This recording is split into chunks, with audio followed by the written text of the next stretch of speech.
शिशुपाल जैन। प्रस्तुत पाठ में लेखक ने हिंसा को त्याग कर प्रेम और सद्भाव से रहने के लिए प्रेरित किया है। अब हम सब पाठ को पूरा अच्छे से विस्तार पूर्वक पढ़ेंगे। हम एक एक लाइन आपको पढ़ के एक्सप्लेन करेंगे और सभी बच्चे अपनी पुस्तक उठा लीजिए और एक पेंसिल साथ ले लीजिए। पेज नंबर 30, पाठ नंबर 4 खोल के सभी बच्चे उस पेज पर फोकस करेंगे। Let me start the chapter. Everybody ready? Yes students, let me start now. Everyone focus. Page number 30, lesson number 4. देखिए पाठ का नाम क्या है? कृतयुगी विनोबा पाठ का नाम है और पाठ का नंबर है 4। मन अशांत है और उसे नियंत्रित करना कठिन है, लेकिन अभ्यास से इसे वश में किया जा सकता है। श्रीमद् भगवत गीता से ये लिया गया है।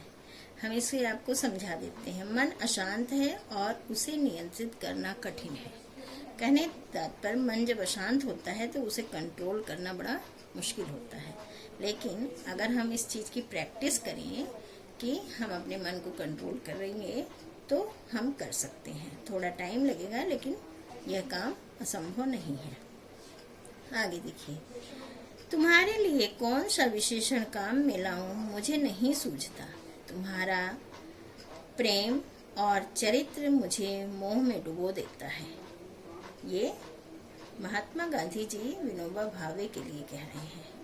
विनोबा भावे उनको पिता के समान प्रेम देते थे और उन्हें सम्मान देते थे, पिता समान समझते थे, तो वो उनके विषय में कह रहे हैं। सच्चा पुत्र वह है जो पिता ने जो कुछ किया हो उसमें वृद्धि करे। इसमें ये कह रहे हैं कि सच्चा प्रेम और चरित्र तुम्हारा जो है वो हमें बहुत ही मोह में डुबो देता है। और ये बात भी सही है कि सच्चा पुत्र वही होता है जो पिता ने जो भी विरासत बनाई हो, जो भी अपनी वो बनाई हो, प्रॉपर्टी हो या कुछ भी हो, मान सम्मान हो, उसमें जब उसका पुत्र वृद्धि करता है तो वही वास्तव में सच्चा पुत्र होता है। पिता सत्यवादी, दया में दृढ़ हो तो स्वयं अपने में वह गुण विशेष रूप से धारण करे। अगर पिता सत्यवादी है, दयावान है, दृढ़ है माने अपने निश्चय पर अटल रहने वाला है, तो स्वयं अपने में वह गुण भी विशेष रूप से धारण करे। तो पुत्र को भी चाहिए कि ये ऐसे गुण वो अपने अंदर भी लाए, उसको उसके अंदर भी ये गुण पनपने चाहिए। यह तुमने किया है, ऐसा दिखता है। तो वो कह रहे हैं, गांधी जी कह रहे हैं कि ऐसा हमें दिखाई देता है कि तुमने ये सब अपने अंदर संजोया है। तुमने यह मेरे प्रयत्नों से किया है।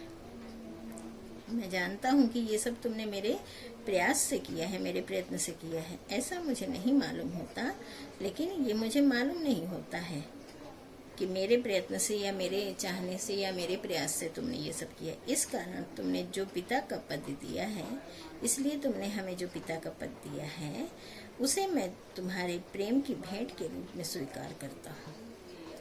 उसको मैं तुम्हारा प्यार समझकर, तुम्हारा लगाव समझकर, तुम्हारा प्रेम समझकर स्वीकार करता हूँ। अर्थात मैं तुम्हारे पिता का पद, तुम्हारा मैं स्वीकार, मैं पिता जैसा तुम्हें प्यार दूंगा, उस पद के योग्य बनने का प्रयत्न करूंगा। और जब मैं हिरण्यकश्यप हूँ तो प्रहलाद भक्त के समान मेरा सादर निरादर करना। और अगर इस कर्तव्य में, इस फर्ज को निभाने में मैं कहीं हिरण्यकश्यप जैसा पिता बन जाऊं तो तुम भी प्रहलाद बनने में कमी मत रखना। प्रहलाद की तरह ही बनकर मेरा निरादर करना, आदर के साथ निरादर करना। प्रहलाद ने कभी भी बहुत बदतमीजी से अपने पिता का अपमान नहीं किया था, लेकिन वो जो गलत कहते थे उसका वो सादर आदर के साथ विरोध करता था। आइए आगे।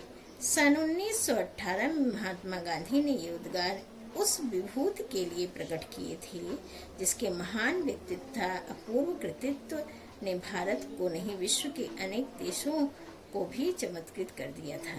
ये जो ऊपर पैराग्राफ आपने पढ़ा, ये महात्मा गांधी ने विनोबा भावे के लिए लिखे थे और यहाँ पे यही बात बताई गई है कि सन 1918 में महात्मा गांधी ने ये उद्गार, ये सुंदर शब्द और ये विभूतियाँ जो प्रकट की हैं उस महान व्यक्तित्व के लिए हैं। कौन से महान? विनोबा भावे जी के लिए हैं, जो अपूर्व कृतित्व, जिनके कर्तव्य कार्य कर्म जैसे पहले कभी किसी ने कर्तव्य किए ना हो, कर्म किए ही ना हो, भारत को नहीं बल्कि पूरे संसार के देशों को चमत्कृत किया, अर्थात चमका दिया। विनोबा जी की उम्र उस समय 23 वर्ष के लगभग थी। मात्र 23 इयर्स ओल्ड थे वो। अपनी पढ़ाई को बीच में ही छोड़कर वह काशी चले गए थे। उन्होंने क्या किया? अपनी पढ़ाई छोड़ के वे उस समय काशी चले गए थे। वहां से गांधी जी के विचारों से अभिभूत होकर अहमदाबाद आए और वहां वो गांधी जी के विचारों से अभिभूत हुए और अहमदाबाद आए। कुछ समय बाद गांधी जी से 1 वर्ष की छुट्टी लेकर आश्रम से चले गए और कुछ समय के बाद उन्होंने गांधी जी से 1 वर्ष की छुट्टी ली और आश्रम से चले गए। इस 1 वर्ष की अवधि में अपने अध्ययन, मनन, स्वास्थ्य संबंधी प्रयोग, शिक्षा कार्य तथा व्रत पालन आदि के विस्तृत वर्णन से युक्त 10 फरवरी 1918 को उन्होंने गांधी जी को एक पत्र लिखा। ध्यान दीजिए, इस 1 वर्ष की अवधि में अपने अध्ययन, मनन, चिंतन और स्वास्थ्य संबंधी प्रयोगों को, शिक्षा कार्य तथा व्रत पालन आदि में विस्तृत विवरण से युक्त 10 फरवरी 1918 को उन्होंने गांधी जी को एक पत्र लिखा। इन सबसे संबंधित उन्होंने एक बहुत लंबा, बहुत विस्तार पूर्वक उन्होंने इसका विवरण करते हुए, वर्णन करते हुए एक पत्र उन्होंने लिखा था। विनोबा जी ने लिखा था। क्या लिखा था? देखिए, जब मैं 10 वर्ष का था तब मैंने ब्रह्मचर्य व्रत का पालन करने हेतु देश सेवा का व्रत लिया था। जब मैं 10 वर्ष का था तो मैंने ब्रह्मचर्य व्रत का पालन करने के लिए देश सेवा का व्रत लिया था कि देश सेवा करूंगा और ब्रह्मचर्य रहूंगा। उसके बाद हाई स्कूल में दाखिला हुआ। हाई स्कूल में हमारा प्रवेश हो गया। उस समय मुझे गीता पढ़ने का शौक लगा। तब मुझे गीता पढ़ने का बड़ा मन किया, पर मेरे पिताजी ने दूसरी भाषा के तौर पर फ्रेंच लेने की आज्ञा दी। उन्होंने हमें फ्रेंच लेने के लिए कह दिया, फ्रेंच भाषा को। तो भी गीता का प्रेम कम नहीं हुआ था। फिर भी हमारा जो गीता के प्रति प्रेम था वो कम नहीं हुआ। तभी से मैंने घर पर ही स्वयं को संस्कृत का अभ्यास आरंभ कर दिया था। अपने आप ही मैंने संस्कृत का अभ्यास आरंभ कर दिया। मेरा निश्चय था कि तत्व ज्ञान का भी अभ्यास करूं और मेरा यह निश्चय था कि मैं तत्व ज्ञान भी प्राप्त करूं। तत्व ज्ञान मीन्स आत्मज्ञान का, ठीक है, ईश्वर ज्ञान का। मैं आपकी आज्ञा लेकर आश्रम में दाखिल हुआ। फिर मैंने आपकी आज्ञा ली और मैं भी आश्रम में दाखिल हो गया, अर्थात प्रवेश पा लिया। पर उसी समय वेदांत का अभ्यास करने का अच्छा अवसर हाथ लगा और तभी ये सब हमने सोचा था करने के लिए, कर रहा था कि तभी हमें वेदांत के अभ्यास का भी आश्रम में अच्छा अवसर मिल गया। 22 में नारायण शास्त्री मराठी नामक एक आजन्म ब्रह्मचारी विद्वान विद्यार्थियों को वेदांत तथा दूसरे शास्त्र सिखाने का काम करते थे। वहीं पे आश्रम में ही 22 में नारायण शास्त्री मराठी नामक एक विद्वान थे, ब्रह्मचारी थे, जो विद्यार्थियों को वेदांत और शास्त्र की शिक्षा देते थे। उनके पास उपनिषद के अध्ययन करने का लाभ हुआ। उनके पास रहकर मुझे भी उपनिषद पढ़ने को मिला। यह लाभ हमें प्राप्त हुआ। आगे देखिए, स्वास्थ्य सुधार के निमित्त पहले तो मैंने 10-12 मील घूमना शुरू किया। स्वास्थ्य को सुधारने की भावना से पहले मैंने अपने अपने आप को घूमने फिरने में बिजी किया। कहने का तात्पर्य है कि अपने स्वास्थ्य को ध्यान में रखते हुए हम 10-12 मील तक घूमते थे। बाद में 6 से 8 सेर तक अनाज पीसना चालू किया। उसके बाद हम क्या करते थे कि 10 से 8 सेर मतलब किलो के लगभग ही होता है सेर बच्चों, तो 10 से 8 सेर तक हम अनाज पीसते थे। फिर क्या करते थे, 300 सूर्य नमस्कार, 300 हम सूर्य नमस्कार करते थे। और घूमना, यह मेरा व्यायाम, और घूमना करते थे हम, ठीक है। फिर इससे मेरा स्वास्थ्य ठीक हो गया, इससे मेरा स्वास्थ्य जो था वो ठीक होगा। आहार के विषय में पहले 6 महीने तो नमक खाया। आहार के विषय में मीन्स जब हमें खाने का कुछ दिल करता था, खाने के रूप में मैं 6 महीने तक नमक खाया, खूब नमक खाया। बाद में उसे छोड़ दिया, फिर हमने नमक छोड़ दिया। मसाले आज बिल्कुल नहीं खाए और आजन्म मसाले और नमक न खाने का व्रत लिया। और पूरी जिंदगी मैं नमक नहीं खाऊंगा, मसाला नहीं खाऊंगा, ऐसा मैंने व्रत ले लिया। दूध शुरू किया, दूध पीना शुरू किया। बहुत प्रयोग करने के बाद यह सिद्ध हुआ कि दूध बिना बराबर चल नहीं सकता। दूध के बिना मैं बिल्कुल चल नहीं सकता। फिर उसे छोड़ा जा सके तो छोड़ देने की मेरी इच्छा है। और अगर ये संभव है कि मैं दूध छोड़कर ठीक रहूँगा तो मैं छोड़ने की इच्छा रखता हूँ। 1 महीना केवल केले, दूध और नींबू पर बिताया। लेकिन फिर मैंने क्या किया, 1 महीने केवल केला, दूध और नींबू पर ही मैं रहा, अपना जीवन बिताया। इससे ताकत आ गई और इससे हमें भरपूर एनर्जी, ऊर्जा प्राप्त हुई। इस प्रकार छोटी सी अवस्था से ही विनोबा जी की कठोर साधना आरंभ हो गई थी। इसमें लेखक कह रहे हैं कि इस प्रकार छोटी सी उम्र से ही विनोबा जी अपनी साधना आरंभ कर चुके थे, जो अंत तक अखंड गति से चली। और ये उनकी जो साधना थी वो अंत तक बहुत अखंडता पूर्वक चलती रही। वस्तुतः आरंभ से ही उनकी दृष्टि अंतर्मुखी थी, आरंभ से वो अंतर्मुखी थे। इसी से उन्हें दुनिया के आडंबर में कभी रस नहीं आया और इसीलिए उन्हें दुनिया के आडंबर में कभी भी रस नहीं आया। कॉलेज में पहुंचते पहुंचते उन्हें वर्तमान शिक्षा प्रणाली की निरर्थकता दिखाई दे गई और जब तक वे कॉलेज में पहुंचे तब उन्हें शिक्षा प्रणाली की में जो इस समय निरर्थकता है, अर्थात गुण और गुण है, वो उन्हें दिखाई दे गया। झट पढ़ाई छोड़ दी और उन्होंने क्या किया, फिर उन्होंने पढ़ाई अपनी छोड़ दी और स्कूली पढ़ाई का मोह मन से सदा के लिए निकाल दिया। और उन्होंने कि स्कूल की पढ़ाई मैं नहीं करूँगा, यह मोह अपने मन से निकाल दिया। मार्गदर्शक की खोज की। अब उन्हें इस समय उनको एक मार्गदर्शक चाहिए था जो उन्हें आगे का रास्ता दिखा सके, उनके भविष्य को सही मार्ग बता सके। गांधी जी मिल गए और तभी उन्हें उनकी मुलाकात गांधी जी से हो गई। उनके निकट जाकर एकांत साधना में लीन हो गए।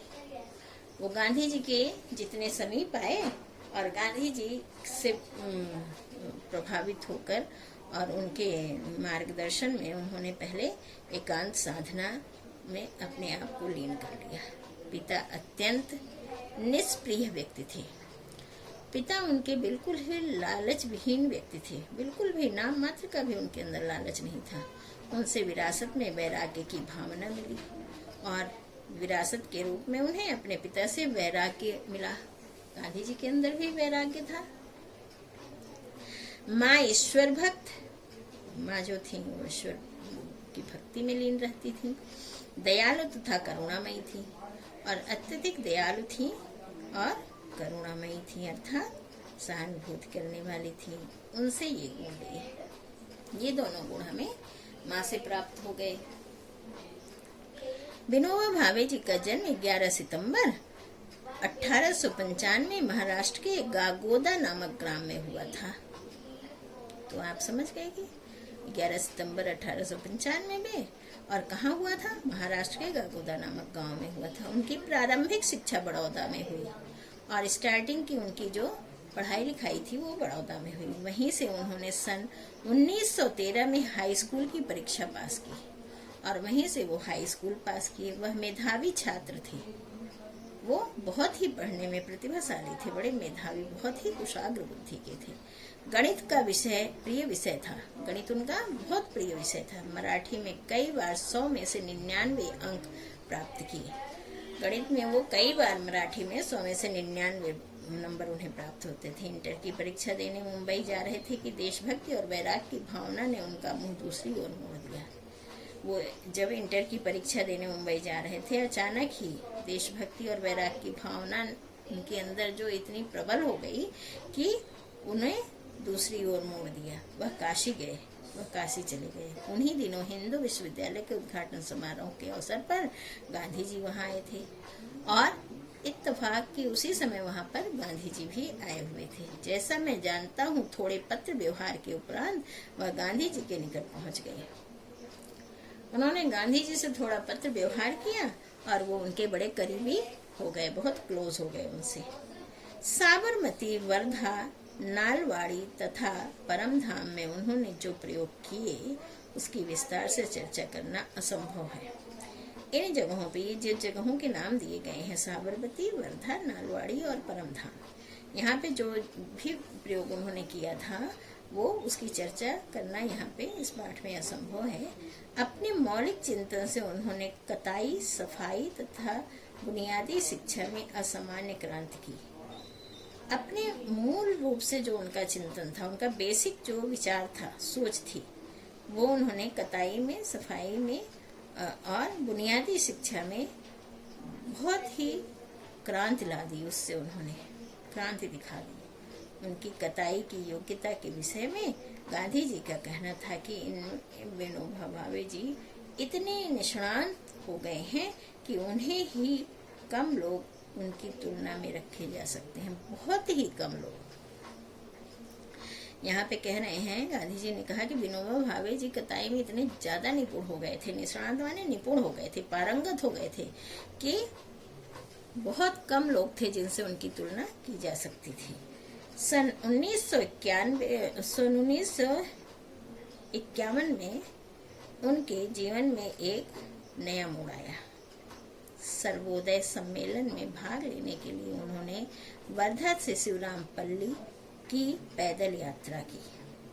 1951 में उनके जीवन ने फिर एक नया मोड़ लिया और उसमें क्या हुआ, सर्वोदय सम्मेलन में भाग लेने के लिए वो पैदल ही वर्धा शिवरामपल्ली तक, जो हैदराबाद में है, वहां तक गए। वहां से कुछ साथियों को उनके अनुरोध पर वह तेलंगाना क्षेत्र में गए और कुछ साथियों ने उनसे अनुरोध किया तो वहीं के वो तेलंगाना क्षेत्र है, एक जगह है, वहां तक गए जहां साम्यवादियों की हिंसात्मक कृत्यों के कारण भारी आतंक छाया हुआ था। जहां पे साम्यवादी थे ये बड़े हिंसक थे। इनकी हिंसात्मक प्रवृत्तियों से पूरे समाज में, पूरे उस क्षेत्र में बड़ा आतंक फैला हुआ था, बहुत ही डर फैला हुआ था। 10 अप्रैल, ध्यान देंगे बच्चे, 10 अप्रैल को नलगुंडा जिले के पोचमपल्ली गांव में रुके। 10 अप्रैल को वो नलगुंडा के पोचमपल्ली गांव में रुके। वहां के 3000 आबादी में से 2000 व्यक्ति भूमिहीन थे और उस गांव की कुल 3000 आबादी थी, जिसमें से 2000 लोग जो क्या थे, भूमिहीन थे। कुछ हरिजन आकर विनोबा जी से मिले और कुछ हरिजन थे जो आकर विनोबा जी से मिले और उन्होंने अपने हाथ से खेती करने के लिए 80 एकड़ भूमि की मांग की। अपने हाथ से खेती करने के लिए उन्होंने 80 एकड़ भूमि मांगी उनसे। विनोबा जी ने प्रार्थना सभा में यह मांग वहां उपस्थित लोगों के सामने रखी। वहां जो उपस्थित लोग थे उनके सामने यह बात रखी। तत्काल एक भाई उठ खड़े हुए और उन्होंने 100 एकड़ भूमि दे दी। तभी एक भाई खड़े हुए और उन्होंने उनके इस याचना पर, इस प्रार्थना पर उन्हें 100 एकड़ भूमि दान कर दिया। यह था भूदान गंगा का उद्गम। जमीन दान का उद्गम यहीं से हुआ, ठीक है। विनोबा जी को इसके पीछे ईश्वरीय शक्ति दिखाई दिया। विनोबा जी को इसके पीछे लगा कि कोई दैवीय शक्ति है, ईश्वरीय शक्ति है जो हमें ऐसा करने में आगे बढ़ा रही है, और वह भाईचारे की दीक्षा देने के लिए सारे देश की पदयात्रा पर निकल पड़े। तो उन्होंने फिर क्या किया कि उन्हें लगा कि ये कोई हमें दैवीय शक्ति प्रेरित कर रही है, तो हमें पूरे देश में भाईचारे की भावना को फैलाना चाहिए, और वह पद यात्रा, पैदल यात्रा पर निकल पड़े। विनोबा जी को लाखों एकड़ भूमि मिली, जगह जगह उन्हें कई एकड़ जमीन दान में मिला, हजारों गांव मिले, कई गांव उन्हें दान में मिले। जीवन दानियों को उनके पास सेना खड़ी हो गई, और जीवन दान देने वालों की पूरी एक सेना उनके पास तैयार हो गई।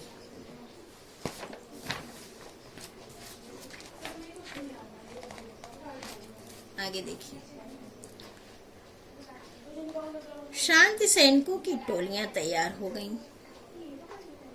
गांव ही नहीं, प्रखंड मिले, लगभग पूरा बिहार उन्हें समर्पित कर दिया गया। प्रखंड मिले, पूरा बिहार उन्हें समर्पित कर दिया गया। शांति सैनिकों की टोलियां मतलब ऐसे सैनिक जो शांति में विश्वास रखते हैं, जो शांत फैलाने वाले थे, ऐसे लोगों का वहां पे पूरा एक जमाव हो गया। ठीक है, फिर ये कह रहे हैं, और ऐसा दान देने वाले लोगों के पूरे बिहार में समर्पण दिखाई देने लगा। बिहार उन्होंने पूरा दे दिया। विनोबा जी का कहना था कि एक शक्ति हिंसा की है। क्या कहना था कि ये जो शक्ति है, एक मतलब शक्ति भी कई प्रकार की होती है। एक शक्ति होती है जिससे हम दूसरों को नुकसान पहुंचाते हैं, तो उनका कहना है कि एक शक्ति जो हिंसा की है, पर हिंसा से हिंसा उत्पन्न होती है। ये शक्ति अच्छी नहीं है, इसको हम शक्ति नहीं कहेंगे। क्यों? क्योंकि ये हिंसा को ही पैदा करती है। ठीक है, दूसरी शक्ति कानून की है, और दूसरी शक्ति जो है वो विधि की है, कानून की है। पर कानून का रास्ता बहुत लंबा है। कानून का रास्ता कैसा है? बहुत लंबा है। और जब तक उपयुक्त भूमि न हो, तब तक कानून कारागार नहीं हो सकता। जब तक अच्छी भूमि न हो, तब तक कानून जो है वो कारागार नहीं होगा। तीसरी शक्ति हृदय परिवर्तन की शक्ति है। तीसरी शक्ति क्या है? वो हृदय परिवर्तन की है, अर्थात प्रेम की शक्ति है। वही देश को एक सूत्र में बांध सकती है, और वही देश को एक सूत्र में बांधती है। अनेकता में एकता स्थापित कर सकती है। और यही शक्ति जो है, कौन सी शक्ति? प्रेम की शक्ति। इसमें बहुत ज्यादा शक्ति होती है। ये जो हिंसा वाली शक्ति है, ये तो विनाश वाली है, और ये जो प्रेम की शक्ति है, हृदय परिवर्तन करके ये प्रेम पैदा कर देती है। ये पूरे देश को एक सूत्र में, एक धागे में बांध देती है, अर्थात अनेकता में एकता दिखाई देने लगती है, स्थापित हो जाती है। दलों को जो अलग अलग मार काट में पड़े हैं, जो अलग अलग किसी से बात करना नहीं है, सबको मिला देती है। विनोबा जी देश के दंड विहीन शासन मुक्त समाज की स्थापना करना चाहते थे। वो देश में क्या करना चाहते थे कि बिना किसी दंड के, बिना किसी सजा के ऐसा समाज स्थापित हो जाए जहाँ पे हिंसा नाम की या अपराध नाम की कोई चीज न हो। उनका एक ही मार्ग था, वह था लोक शक्ति का उदय। उनका जो मार्ग था कि हम लोक शक्ति का, समाज की शक्ति का उदय करें। और कौन सी शक्ति? प्रेम वाली शक्ति। 15 नवंबर सन 1982 को उन्होंने अपना पार्थिव शरीर त्याग दिया। 15 नवंबर 1982 को उनका स्वर्गवास हो गया। एक ऐसी महाविभूति उठ गई धरती से, एक ऐसे महान व्यक्ति की हानि हुई जिसको कोई भरपाई नहीं कर सकता। उसमें पुरातन और आधुनिकता का दुर्लभ समन्वय था। उनके अंदर दोनों चीजें पूरी तरह से समन्वित थी, चाहे वो प्राचीन बातें हों या आधुनिकता हो, और जिसके जीवन का प्रत्येक क्षण मानव हित के लिए समर्पित रहा था। उनके जीवन का एक एक मिनट, एक एक पल उनका दूसरों के मानवता के लिए, दूसरों के हित के लिए समर्पित था। इस प्रकार इस पाठ से हमें यही शिक्षा मिलती है कि इस हिंसा त्याग कर सद्भाव तथा प्रेम में रहना चाहिए। हमें हृदय परिवर्तन करके अपने हृदय में प्रेम को जगह देना चाहिए। चलिए हम पहले प्रश्न उत्तर कर लेते हैं। सभी बच्चे ध्यान से देखेंगे। ये आपका शब्दार्थ है जो आप कॉपी में लिख लेंगे और याद करेंगे। और अब हम लोग लिखित प्रश्न पे आ जाते हैं। निम्नलिखित प्रश्नों के उत्तर लिखिए। देखिए, गांधी जी ने विनोबा भावे के बारे में क्या कहा था? गांधी जी ने विनोबा भावे के बारे में कहा था कि तुम्हारा प्रेम व चरित्र हमें मोह में डुबो देगा। ये आपके उधर फर्स्ट लाइन में भी है। ये आप क्वेश्चन से लिखेंगे, गांधी जी ने विनोबा भावे के बारे में कहा था। ये नहीं आएगा कि तुम्हारा प्रेम व चरित्र हमें मोह में डुबो देगा। ठीक है, क्लियर बच्चों? आगे चले। विनोबा भावे ने कौन कौन से ग्रंथ का अध्ययन किया? कौन कौन के स्थान पर? बाकी इधर ये रहेगा, इधर ये रहेगा, ये हटाना है आपको। इसके स्थान पर गीता, वेद, उपनिषद, ये आप लिख देंगे। अब आप नेक्स्ट पेज पे आ जाएंगे। स्टूडेंट्स, आप नेक्स्ट पेज को फोकस करेंगे। Question number 3। I hope you all are able to see. ग, आश्रम के निवासी के रूप में विनोबा भावे का आचरण कैसा था? तो आश्रम के निवासी के रूप में विनोबा भावे का आचरण तक तो आप प्रश्न से लिखेंगे, यहाँ से यहाँ तक। ये आपका प्रश्न का आ जाएगा। फिर आएगा एक साधक और तपस्वी जैसा था। एक साधक और तपस्वी जैसा था क्वेश्चन में कहा है। ठीक है, क्लियर? एक साधक और तपस्वी जैसा था। अब आता है 4th। विनोबा जी ने भूदान यज्ञ का शुभारंभ कैसे किया? विनोबा जी ने भूदान यज्ञ का शुभारंभ नलगुंडा जिले के पोचमपल्ली गांव में प्रार्थना सभा के माध्यम से किया। विनोबा जी ने भूदान यज्ञ का शुभारंभ नलकुंडा जिले के पोचमपल्ली गांव में प्रार्थना सभा के माध्यम से किया। ठीक है, समझ में आ गई आपको मेरी बात? माध्यम से किया। अब लास्ट क्वेश्चन है, देश की एकता व अखंडता के लिए विनोबा जी ने क्या सूत्र दिए? अब आप देखेंगे, देश की अखंडता और के लिए विनोबा जी ने हृदय परिवर्तन अर्थात प्रेम की शक्ति का सूत्र दिया।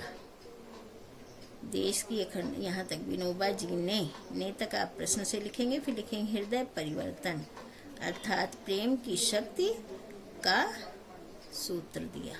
ठीक है, ये आपका लास्ट आंसर हो गया। अब बच्चों आप रिक्त स्थान पे आ जाइए। सेकंड क्वेश्चन आपका रिक्त स्थान है। I hope you all are able to see. सही शब्द से रिक्त स्थान भरिए। यहाँ पे तुम्हारा प्रेम और चरित्र मुझे मोह में डुबो देता है। ठीक है, फिर ख नंबर पे विनोबा जी की उम्र उस समय 23 वर्ष की लगभग थी। यहाँ 23 भर देंगे। ग, विनोबा जी ने ब्रह्मचर्य व्रत का पालन करने हेतु देश सेवा व्रत करने का व्रत लिया। थर्ड, 4th, मेरा निश्चय था कि डैश का भी अभ्यास करूं। तत्व ज्ञान क्या आया बच्चों? यहाँ पे तत्व ज्ञान। फिर 5th नंबर पे एक आजन्म ब्रह्मचारी क्या आएगा? यहाँ पे आजन्म ब्रह्मचारी विद्वान विद्यार्थियों को वेदांत तथा दूसरे शास्त्र सिखाने का काम करते थे। ठीक है, क्लियर? अब आप आगे आइए। सही उत्तर पर सही का चिन्ह लगाइए। विनोबा जी का जन्म कहाँ हुआ था? महाराष्ट्र में। महाराष्ट्र के सामने टिक लगाया। ख, विनोबा जी के अनुसार कौन सी शक्ति देश को एक सूत्र में बांध सकती है? क्या आएगा यहाँ पर? हृदय परिवर्तन के सामने टिक करेंगे। विनोबा जी की मृत्यु कब हुई? 15 नवंबर 1982, यहाँ टिक कर दीजिए आप। फिर अपूर्व का अर्थ यहाँ पे आएगा जो पहले न रहा हो। ठीक है, क्लियर? अब सही कथन पर सही का तथा गलत कथन पर गलत का हमें चिन्ह लगाना है। विनोबा जी अपनी पढ़ाई को बीच में ही छोड़कर विदेश चले गए, यहाँ आप क्रॉस कर देंगे। फिर ख पर देखिए, सन 1951 में विनोबा जी के जीवन में एक नया मोड़ आया, पर सही का टिक लगाएंगे। ग, विनोबा जी मेधावी छात्र थे, सही का टिक लगाएंगे।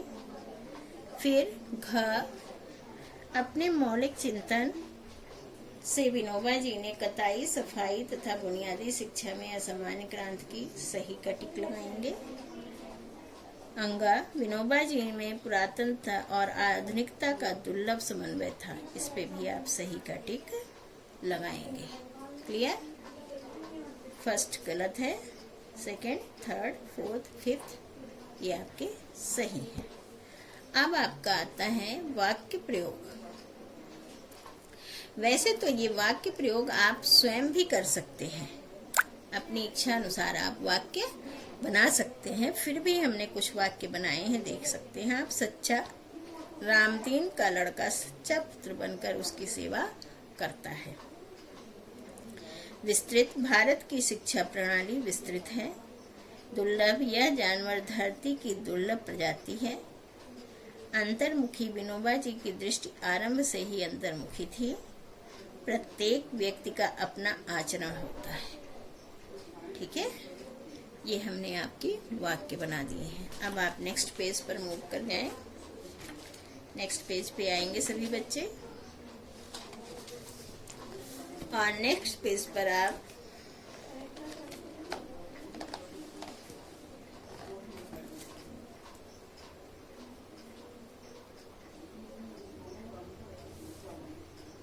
सब देख पा रहे हैं।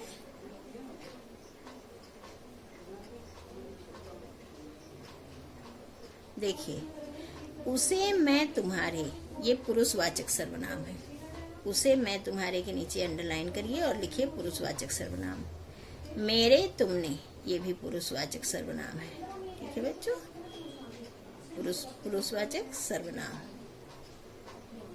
इसे आप पूरा लिख लेंगे, हमने छोटा लिखा है। तुम्हारे लिए कौन सा विशेषण काम में लाऊं, मुझे नहीं, ये भी पुरुषवाचक सर्वनाम है। ठीक है, वह एक महान, निश्चयवाचक सर्वनाम। ठीक है, विनोबा जी ने उनसे ये गुण लिए, उनसे, पुरुषवाचक सर्वनाम। ठीक है, अब आपका आता है विलोम शब्द। ध्यान दीजिए सभी बच्चे। प्रेम, घृणा, योग्य, अयोग्य, स्वस्थ, अस्वस्थ, स्वीकार, अस्वीकार, गुण, अवगुण, शक्ति, शक्तिहीन, अखंड, खंड, आरंभ, अंत। अब आप पाते हैं, ये आपका क्रिएटिव वर्क है, जो आप निबंध लिखना, चरित्र लिखना, ये सब आप अपने रफ कॉपी पर अपने अनुसार करेंगे। अपने अनुसार मीन्स अपने विचार से, अपनी बुद्धि से। फिर इसमें आपकी क्रिएटिविटी दिखाई देगी। ये आपका मौखिक है, जिसे हमें खाली उच्चारण करना है, पढ़ना है। हिरण्यकश्यप, प्रहलाद, व्यक्तित्व, निष्णांत, अंतर्मुखी, निरर्थकता, शिवरामपल्ली, समर्पित, दंड विहीन, प्रारंभिक, वैराग्य, मार्गदर्शक। क्लियर? अब ये आपके प्रश्न आते हैं। विनोबा जी का जन्म कब और कहाँ हुआ? 11 सितंबर 1895 ईस्वी में। कहाँ हुआ था बच्चों? महाराष्ट्र में। कहाँ की जगह पे? महाराष्ट्र में। विनोबा जी की प्रारंभिक शिक्षा कहाँ हुई थी? इनकी प्रारंभिक शिक्षा कहाँ हुई थी?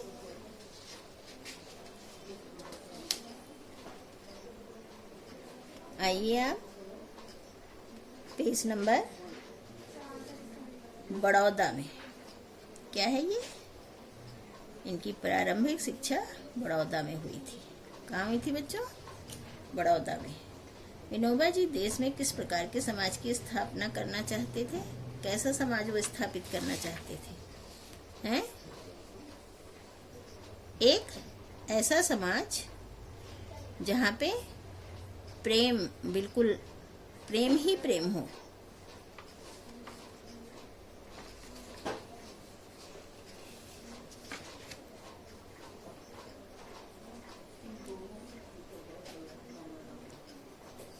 दंड विहीन, शासन मुक्त। ठीक है। विनोबा जी के अनुसार कौन सी शक्ति देश को एक सूत्र में बांध सकती है? प्रेम शक्ति। कौन सी शक्ति है वो? प्रेम शक्ति। विनोबा जी को कौन सा प्रदेश समर्पित कर दिया गया? कौन सा प्रदेश विनोबा जी को समर्पित कर दिया गया था? हाँ बच्चों, ये है ना।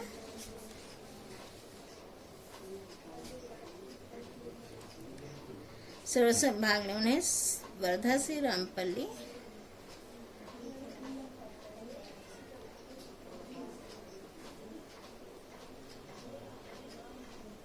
शिवरामपल्ली, ठीक है। कौन सा प्रदेश है? हैदराबाद।